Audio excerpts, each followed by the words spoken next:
What's up, YouTube? This is the 82 and Old podcast. So, Gus Johnson, born December 13th, 1938, passed away April 29th, 1987. I'm going to cover him. He was born in Akron, Ohio, and he grew up pretty rough in Akron. He was one of 6 children, and he kind of got in a lot of trouble growing up.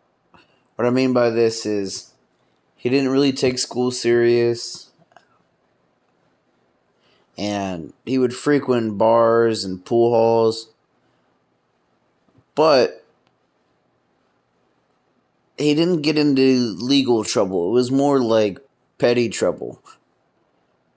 And he attended Akron Central High School, where he was an all-state player, and he did reasonably well in the classroom once he started taking it more serious. He was cutting class at an early age, but by the time he got to high school, he realized he's not going to make a future in sports if he's cutting classes. He had a really great athletic ability, and only a few colleges offered him an athletic scholarship. And this was fairly common for black high school athletes in the late 50s. It was, you got to keep in mind that Brown versus Board of Education hadn't happened yet. And he'd struggle to find a college that would take him. But he had enrolled at his hometown Akron, and he left before playing basketball at a nearby amateur athletic union club. While playing for the AAU Cleveland Pipers of the National Industrial Basketball League in 1960, which you guys got to understand, during this time there was a lot of small basketball leagues around the country. And this is kind of where scouts would go. So he was probably doing this to try to get a name for himself. But he was spotted by a former teammate of first-year Idaho head coach Joe Sapario. Johnson accepted Idaho's scholarship offer. He played a year at Boise Junior College to get his grades up as a sophomore and averaged 30 points and 20 rebounds per game for the Broncos. Johnson then transferred up north to the University of Idaho.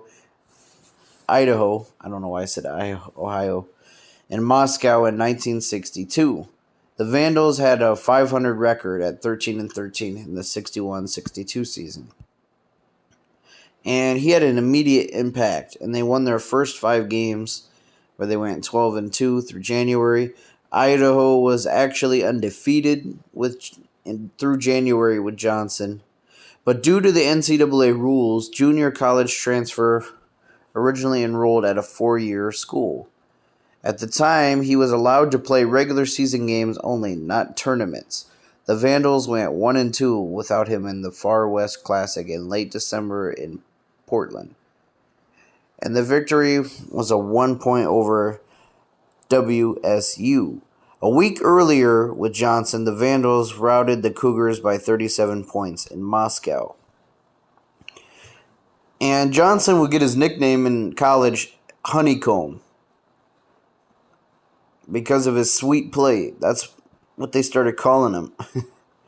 And he would average 19.0 points per game, 20.3 rebounds per game during the 62-63 season, after leading the independent Idaho to a 20-6 record, their best in 36 years. With Johnson and their leading scorer Chuck White, the Vandals were on their best, and their main rivals 4-0 versus Oregon, 4-1 versus Palouse, neighbor Washington State, and 1-1 against Washington. So he would have a pretty good collegiate career. Following his professional career, Johnson returned to Moscow to help commemorate the first basketball game in the newly closed Kibi Dome. Held on January 21st, 1976, he participated in a pregame alumni contest between former players of Idaho and Washington State. Now, like I said, I just covered Johnny Green. And I like covering players who are late bloomers. And same thing with him. He had a pretty late start.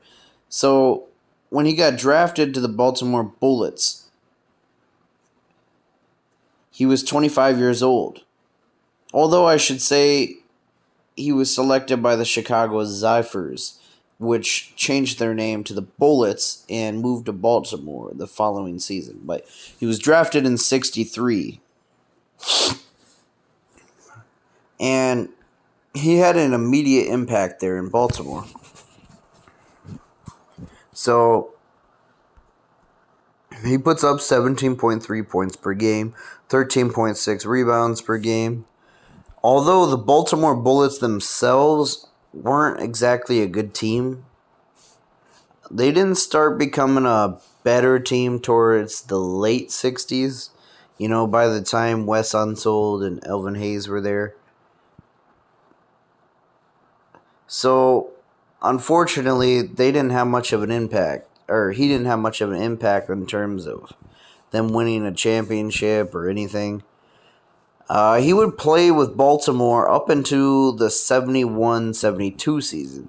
So, he was one of the best power forwards of that generation. He kind of reminds me, play style wise, of like a Charles Barkley. He was 6'6", 230, very round, just like Charles Barkley. And he wasn't quite the scorer that Barkley was. His highest points per game average was in the 66-67 season, where he averaged 20.7 points per game, 11.7 rebounds per game. But he would make an all-star appearance in 65, 68, 69, 70, and 71. He was a two-time all-defense, although I should note they didn't start keeping track of all-defense until 69, so he probably would have won more of them. But he didn't really have any success with the Bullets. Like I said, it wasn't really until 68-69 season that the Bullets had a good record. They were 57-25 that year. Although they lost in the first round to the New York Knicks, they were swept. But this is when the team started, showing glimpses of what they could become. They had Earl Monroe, Gus Johnson, Kevin Lowry, Wes Unseld.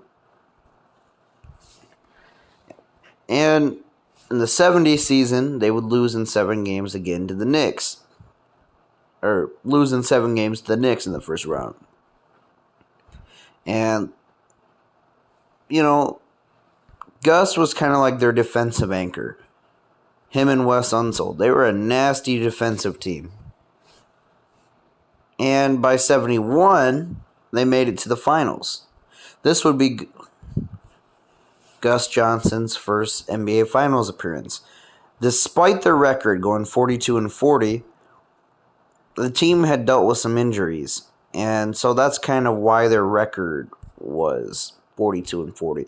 Gus Johnson only played 66 games that year. Wes Unseld played 74 games. And they kind of lost some of their key depth. Like for, some of their role players were gone. But Kevin Lowry was still there. Gus Johnson, Earl Monroe. But they go to the finals against the Milwaukee Bucks. And I do want to mention they off their rival in the, I guess you could call it the conference final. You got to understand that during this time it was 3 rounds. So the first round was the Eastern Divisional Conference semifinals. I know that's a mouthful. They defeated the 76ers in 7 games. And the Eastern Conference Finals, they defeated the Knicks, their rival, in 7 games. And in this series, Gus Johnson wasn't too much of a factor. He only played 2 games. He was struggling with injuries.